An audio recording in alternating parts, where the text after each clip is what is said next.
Hey, welcome. This is Joe Markiewicz, and I'm excited about today's Liberty Dispatch. And I have a very special guest with me, a very good friend, a patriot. His name is Rick Green. I like to call him America's Constitution coach. He has certainly taught me an enormous amount. I'm going to be firing a lot of questions at Rick. I know everybody that has been following me on our social media, our website, you know that we're going to be having this interview with Rick. And I'm just going to tee him up on subjects that are very relevant for today about our country, about not just what's happening up in Washington, D.C., although I'll ask Rick to comment from his perspective on how he sees things progressing, but I also want to talk about, well, what do you do next? I know a lot of you have been asking me questions about, well, what do we do as patriots? And it seems like the world has turned upside down for a lot of people since November 3rd. But honestly, it's important to get good perspective. And that's why I love to have Rick Green with us here today.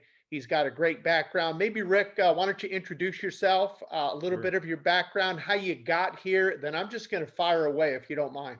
You bet, man. Joe, always good to be with you, brother. I love sharpening iron with you. It's just like I feel like you're truly a brother, not just in the Lord and like-mindedness, but in a passion for this country and a passion for freedom.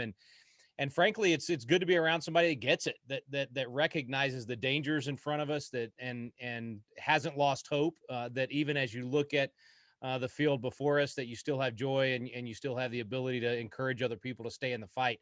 So I love being around you, man, and looking forward to our chat today. Oh, I was supposed to tell you a little bit about us. So I was a legislator in Texas a long time ago. That led me to starting to teach the Constitution around the country. And I've been with David Barton and Wall Builders for about 25 years. I host his radio program.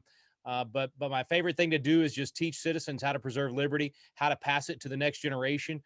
We have youth leadership programs, military veteran programs.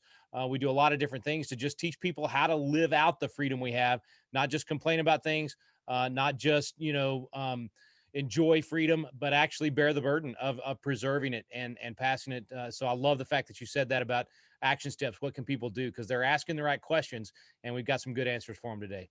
Good, very good. And in fact, for everybody watching this, make sure you get a chance to check out Rick's Front Porch Live. And just about every Sunday night. And sometimes you'll put a message out that you'll have an extra one, but that's at your Facebook page. If I recall, it's the Rick Green Facebook page. Is that right?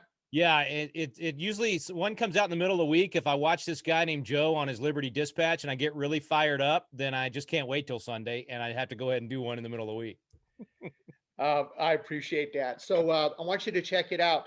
I love as you go to patriotacademy.com, everybody needs to make sure that you bookmark that page. I love it because you talk about inspiring liberty. In fact, you actually have these quotes: inspiring liberty, equipping citizens, and educating a nation. And that's probably a great way to really get into today. Rick, let's just go ahead. I'm going to start firing away at you. Sure. There's been, since the new administration has taken hold, there have been so much activity up in Congress. Seems like they've got to just cram all this stuff in. Some of these bills that are being passed in the House and even in the Senate, debated in the Senate, happened in the middle of the night. Um, and there's so many of them. Recently, in fact, just this last week, the 1.9 trillion dollar COVID stimulus package. There have already been, if I recall, five other bills, COVID related bills prior to this one. All of them have had bipartisan input. This one's different, and I hope I'm saying this right, but when I look at this bill, this 1.9 trillion dollar bill, only about 10% of it really has anything to do with COVID relief. I want you to talk about it from your standpoint, what you saw with that, how we should interpret that. Yeah, man, it's a leftist Christmas tree. It's everything, well, not everything, but many things they've wanted to do for a long time. The biggest one, and I think to me the most egregious and offensive one, is the nearly $400 billion bailout of blue states, of states that have made horrible mistakes in how they run their state. They're broke, billions and billions of dollars in debt based on their bad decisions. And instead of the citizens who elected them paying the price for those bad decisions, as it should be, the citizens in other states are going to pay the price. So, any parent out there knows how this works.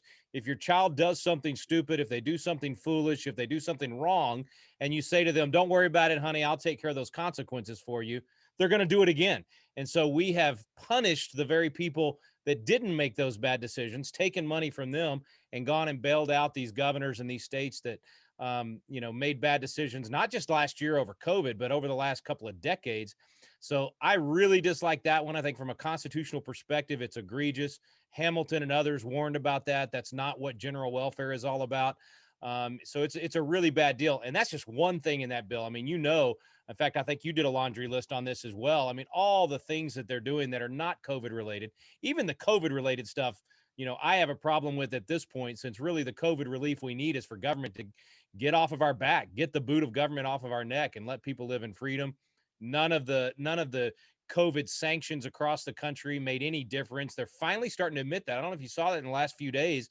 A lot of these studies are coming out saying all the states basically got the same results no matter what implementation they did from government, which means the government interventions were worthless. So we heard all these people shut down all these businesses, took away people's freedom with no benefit on the other side of that.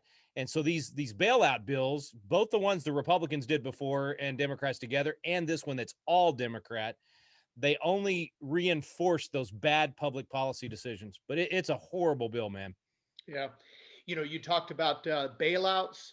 One that really jumped out at me, Rick, is, oh gosh, what was it? It was like $600 million for San For San Francisco because it's Francisco, I just know. Oh, I saw that. a disaster. And paying for, I mean, literally paying for marijuana use for homeless people, the needle program, all of these things that only, almost only in San Francisco do people think that makes sense. And yet we're asking the rest of the country to support San Francisco's, again, horrible, terrible policies. 600 million for one city coming from the rest of the country. But when you're talking about trillions, I don't even know how to comprehend trillions. I mean, 1.9 trillion, that's nearly 2,000 billions. I have a hard enough time comprehending how much a billion is. We're talking about 2,000 billions. So naturally, they slipped a ton of these 100 million here, a billion there into 2,000 billions. A lot of people wonder, okay, especially in my world, you are closer to the politics of it. You've been in politics. And truthfully, with Defender Gear, what I've tried to do is I don't want to get too deep into politics. Now, everything is politics, but Yeah. I really have a passion for teaching people the principles of liberty, of what our freedom really is, where it comes from. It does not come from government. It does not come from man. We are endowed by our Creator with it. It is in our rights and our freedoms and our liberties. So I do the best I can to stay above it because I want to talk to my friends on both sides of the aisle. Yeah. I want to stay in the realm of education, but this one really bothers me because this it's just printing money. We don't have this money, and it hurts our country. I mean, it just and even the bill itself was passed. And help me out with this, and help everybody watching this out with through reconciliation. Can you explain what that is and how that kind of bypasses the original intent of how bills would go through Congress? Yeah, it's sort of their maneuver to get around the filibuster, to get around really giving the other side a voice. We've heard a lot over the last few years about these, multi-thousand-page bills that get dropped on the desk of the members at midnight and then voted on at 8 the next morning, which I don't think anybody that really cares about the country could say that's a good thing. I mean, even if you dislike everybody in Washington, D.C., you really want them to at least debate things, actually have some civil discourse. and shine some light. I mean, you talk about corruption being allowed. When you do that, when you get around the legislative process, then corruption is going to be automatic. You do things in the dark, that's where the corruption happens. We need to shine the light of, who was it? It was Bill Bennett that used to always say, sunlight's the best disinfectant. And it's true. And they've removed even that when they do these kind of tricks where they sneak this stuff in at the last minute. So it's, I'm actually not a big filibuster fan, because I do think the majority should rule. And I think the filibuster allows for the minority to rule. When only 40 people can rule the Senate, I don't think that's a good thing. I like the old filibuster. Mr. Smith goes to Washington. Remember Jimmy Stewart passing out on the floor of the Senate after talking for days. I like that one. I think we should do that one. But anyway, that's too far in the weeds. But yeah, it's just trickery, man. It's their way of getting around what we would think of as normal representative government, the old school idea of both sides get out there on the House floor and they duke it out mentally, intellectually duke it out. Both sides make their arguments and then take the vote. And if we lose, we lose. But man, these tricks, I think, are really bad for the future of the country. Let's shift gears here a little bit. You comment a lot on the importance of limited government, states' rights, and truthfully, we can't see it any more clearer than this bill, HB1, what the For the People Act. It's about a complete rewrite of how we have elections in our country, and it doesn't it really it federalizes a lot of our even local elections. And this one I want you to talk a little bit about, because this should matter to everyone. And I want to keep talking about election integrity, not trying to relive and everything that went down last summer, because that could be an entire different program altogether. But why every American, right, left, liberal, conservative, everybody should be extremely concerned about free, fair, honest elections. And this is a big topic. I want you to educate us on how you see that HB1, how you see the wrestling right now between the big federal government, big government versus states and all that. I'm just going to turn you loose on this one. Well, let me first say, man, your dispatch on this was tremendous. I mean, you always have good ones, but that one was one of your best. And frankly, you were out before most of even conservative media was, with a really good analysis of the bill and just how bad it was. It got my attention to dig deeper in it. So thank you for doing that. You're right, man. This thing is I try not to be I never want to exaggerate. I try not to use hyperbole. There's nothing new under the sun. So I realize that even when bad things happen, they've happened before somewhere. But for our nation, this has not happened before. This bill would create one party rule. It would absolutely decimate our election process. And I guess think about it like this. If you're a citizen out there and you're going, okay, I like the idea of representative government and I want to get good people in office to make those decisions. Well, if you had a candidate you were excited about and you went out and campaigned for them and you worked hard for them and you told your friends and family about them and you wanted them to be your state rep or your congressman or your governor or whatever it might be, how would you feel if you knew that your team did work really hard, get a lot of good people elected, but that then when it came time to actually have the election and cast the ballots, that you had no way of knowing whether or not you actually won or lost, that whatever they said on election night or the next day could not be verified because the system was so broken that there was no way to verify that the voters that voted were legal voters, that there was no way to verify whether or not somebody voted one time or 10 times. There was no way to verify what the actual number of votes were. That's what I would hope no one would want, that we would want fair elections, that we know that if the other side beats us, they beat us fair and square. That's the attitude we used to have when it came to elections. What this bill does is it says we're going to stack the deck. We don't want transparency. We don't want verification. We want to have an election system where if people are willing to cheat, that they can cheat, and that we're not going to have checks and balances to prevent them from doing that. So from just a philosophy point of view of what you would like to see in your country, this bill is a nightmare. It's the opposite of what we should all want. I don't know if you know this about me or not, Joe. I've been through a recount. My first election for the legislature, I lost on election night. I asked for a recount because it was razor thin. I lost by 20 votes out of 30,000. So we had a recount, and my opponent and I, together with our teams, we were able to look at every single ballot. And that allowed us to know for ourselves who actually won and to verify. And there were 56 ballots out of those 30,000 that the machine read them wrong. And so they switched. So I ended up winning by 36 votes instead of losing by 20. Looked at my opponent and I said, hey, man, Texas law says you can have another recount just to make sure we got it right. He's like, Rick, what's the point? We looked at every ballot. You won. I don't like it, but you won. Well, think about the outcome of that. Both sides had confidence that the election process worked.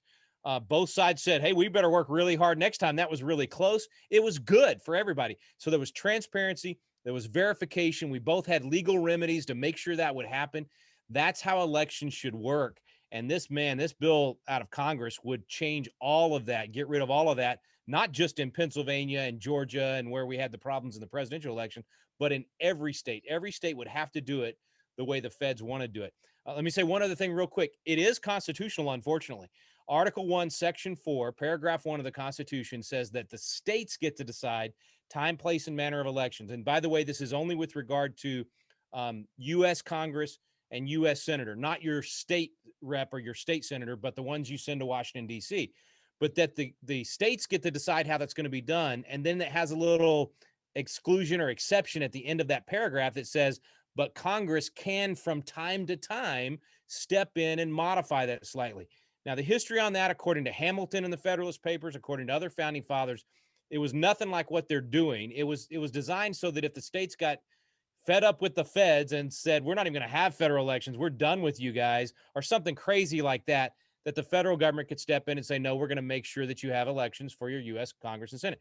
That was the purpose of it. It's being used now for the feds to completely take over our elections.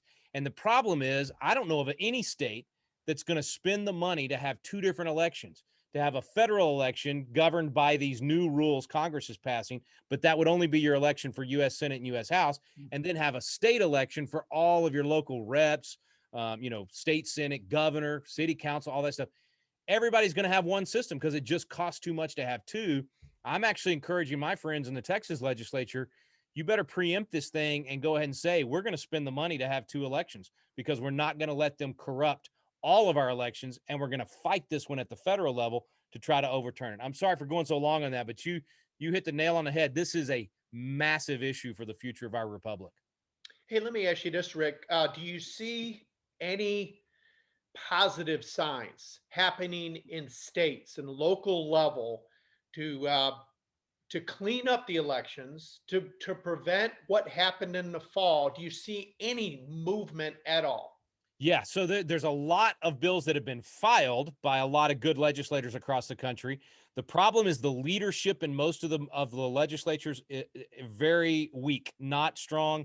If they had done their job back in November, we would have cleaned up all of the mess that was causing the confusion. In Georgia, they were very weak. The governor there could have prevented the same chaos with the senatorial elections that they had with the governor's election. But here's the good news. The Georgia legislature has gone very aggressive. Once they finally got in session, see, the reason they didn't fix it back in November, December, before the January runoff of those two Senate races, is they couldn't call themselves into session. The governor had to do it. So Brian Kemp's been good on a couple of things, but he's been really bad on this election stuff and not had the guts to do what needed to be done. But the legislature was no longer beholden to him come January. And so they started debating this and having legislation. And I think if I read right, just this week, they've already passed a lot of cleaned up the absentee ballot thing and a lot of other things. But that's happening in a lot of states. Now, there's bad news, too, because I'm seeing in some of these states where good legislation is being filed, it's being ignored for this kind of watered down election integrity bills. So, I'm hoping that we'll get some really good change in a few states. I don't think we're going to get it in a lot of states. And we're going to have to, I know this sounds crazy, but have a good election in 2022 in terms of putting some good people in the state legislatures to then in round 2 of 2022 be able to clean it up even further. Short answer to your question is yes, there are good signs. There's a lot of people that are motivated by this, but I'm not sure we're going to get the victories in some of the states that we needed it. Georgia, we will, but in Pennsylvania and Wisconsin, not so sure. Yeah. On the time I have with you, I have in the First Amendment, there are 5 freedoms that we're guaranteed. Obviously, freedom of speech, freedom of religion, peaceful protest, freedom of press, um, the right to petition our government, freedom to petition our government. Um, from where you're at as a constitutionalist on the front lines, um, it seems like a lot of these freedoms we don't have anymore. What do we do? That's one of the biggest questions I get, Rick. Yeah. What do patriots do? What do people who care about this country and are very concerned about their children and their children's children, the generations to come? What can we do about our rights? Well, I think first we have to acknowledge what you just said is absolutely true. Those things are being infringed all over the place over the last year. It's part of the reason I've been so righteously angry over the last 12 months and so passionate. My wife gave me the look the other night on our front porch live because I was really upset about this lady in Galveston being arrested, 65-year-old grandma, for not wearing her mask at the bank. She's just trying to get her money out of the bank because she was tired of the craziness. And I've just been really righteously angry for the last year because I see exactly what you just said. And that is that freedom of religion, freedom of assembly, freedom of speech, those things have been lost for the last year. When the governor can tell you that you can't sing a hymn with your fellow believers, that you can't go to the beach, the things that have happened have just been insane.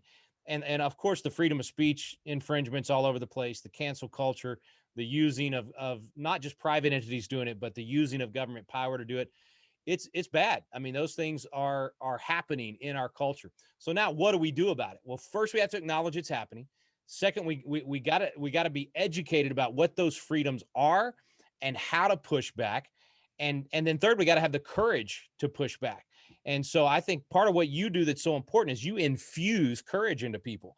You infuse that. And that's one of the things we're missing most in our culture. That's why the cancel culture has been so effective, is because as a people, we don't have as much courage as we used to have. I mean, we don't have the pioneer days, go west, young man kind of, being willing to take risks. We've seen that with the whole COVID thing, with the way that everybody's just coward. And don't forget what Ronald Reagan said when the shuttle exploded in '86. And as a school kid myself at the time, he looked at the camera and he said to the school children, he said to you school children that watch this, he said, don't forget that the future does not belong to the faint-hearted. It belongs to the brave. And what those astronauts were doing, they knew what they were doing, and they were happy to take that risk because they knew that with risk you get reward, and with fear you only cower. That's why that shirt says fear is not a virtue, right? It's because we know we're not going to be able to be free if we don't have the courage to stand up and fight for those things. A couple of little things that you can do to fight back on those. Number one is let your voice be heard. Do not self-censor or self-silence yourself, or not go gather with people and not have fellowship with people. Make sure that you are exercising those 5 freedoms. We say in our Constitution classes all the time, what good is the freedom of religion if we're not gathering to worship or speaking out on our faith? What good is the freedom of speech if we're not using our voice and letting our voice be heard? What good is the freedom to protest and to petition our government if we're not letting our elected officials be heard? So I would say the most important thing you can do to keep those freedoms from being lost is simply live them. Use those freedoms in your own life. And then from a very practical, political, where does the rubber meet the road, make sure that you are petitioning your government and saying, this is wrong. And go to your state reps, your city council, your sheriff. Sheriff's a great person to go have a sit down with right now. And just go sit down and say, hey, I just want to ask you, do you think that my business should be able to open? Would you ever use law enforcement in our county to enforce a mask mandate on people in the public park, things like that, and find out where that sheriff is and just give them your opinion, and always politely, right? When you talk to these public officials, it's not a time to berate them. It's a time to say, hey, I appreciate the sacrifice you're making to serve. I know it's not easy. I know I'm here telling you my opinion. There's somebody else going to tell you, and then you got to make the decision. I get it. But here's what I believe. I'm one of your constituents. Please consider this. Please study this. That relationship with your local public servants that you should be able to get to. Like if your sheriff won't sit down with you, unless you're in a massive, 3 million person county, you should be able to get a sit down with your sheriff, a sit down with your state representative, a sit down with your city councilman, and just start building that relationship with them so that when something does come up, like the COVID crackdowns of the last year, or it might just be a regulation on your restaurant or whatever it might be, that you can pick up the phone and say, hey, Joe, I was looking at this thing y'all are considering at the city council meeting this week. Man, think about this, would you? Or when you go testify, that you're not a total stranger to them. So that's a long way of saying, live out your freedom, start meeting the people that are your representatives and building a relationship with them. And then over time, be willing to, literally go to the mat and actually get involved in campaigns and run somebody for city council, run somebody for school board. Local elections, Joe, are actually pretty easy to win. There's only a few hundred people in a lot of these places that vote for these things. If you get someone that's active and you get someone that really works hard in a campaign, they can win that school board race, win that city council race. And it's not for everybody. In fact, we do a little campaign coach class just to get people to answer the question, should I even consider doing this? Or am I better off being the person that's great at organizing or making money and donating? Everybody's got a role, and very few people have that skill set for being the one to actually run for office. But if you know what to look for, then you can recruit people to run for office and then support them in that process. We've got to take back those local things. That's what the left has done so well for 50 years. We ignored the local stuff and thought a president would always solve the problems for us. The left knew better. And so they've built an army of people that believe like they do. More power to them. That's how our system works. Now we got to learn to do the same thing. Yeah. I'll wrap up with this and just say, and if you remember that quote by Edmund Burke, all it takes for the forces of evil to prevail is for good men to do nothing. Amen. And it is time that we do get educated. We do start caring. This attitude that somebody else is going to take care of it. Oh, that's what they're going to do.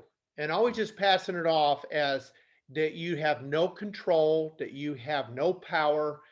And I just believe that feeds the swamp. I really believe that the opponents of liberty want good people, men and women, to feel defeated. Yep. And as your shirt, and I love this new shirt. We're gonna be rolling this thing on out. Fear is not a virtue. It's along the lines of a new series I just started. It's called The Religion of Progressivism. Mm. And I think we need to be aware of it. We need to wake up to it. Fear is not a virtue. And progressivism really is built upon a foundation of fear, people being in fear. That if our country, Rick, if the people are in power, we have freedom and liberty. If government is in power, we're afraid, and if people are afraid of government, then we have tyranny. And for people to believe, oh, that'll never happen. Sorry, we're here right now. It's happening. And if I could just real quick, there's a great verse in the good book that says, when the righteous rule, the people rejoice. When the wicked rule, the people groan. When you have good leadership, you rejoice. When you have bad leadership, you groan because of the burden that it is. And last thing I'll say is, this kind of thing right now, like, this encourages me. Getting to talk to you right now, getting to look at you, this fellowship helps me stay in the fight. I think everybody's built that way. And so I really encourage people, find like-minded folks that you can just sit down with over dinner, that you can visit, that you can invite into your home. It really helps to have that fellowship, to know that you're not alone, to know that others care about this, and just to have that iron sharpening as you discuss those kind of things. So look for people that you can do that with. It's one thing to tune in to Joe or me or whoever. It's another thing to sit across the table from somebody in person or on a Zoom that that you can visit with. I really encourage that among patriots right now. Amen. Well, we're praying for you. Appreciate your friendship. We're so proud to be in the battle with you. So everybody watching this video here, this Liberty Dispatch, know this, that your voice does matter. And the more you know about what's happening, which is what we're trying to do here, I think the better equipped you are. So study, learn about it. You are an American citizen, and it is time to take your place. So, Rick, thank you very much for coming on. Until next time, and we'll do this again. All right, this is Joe Markiewicz, Rick Green on our Liberty Dispatch.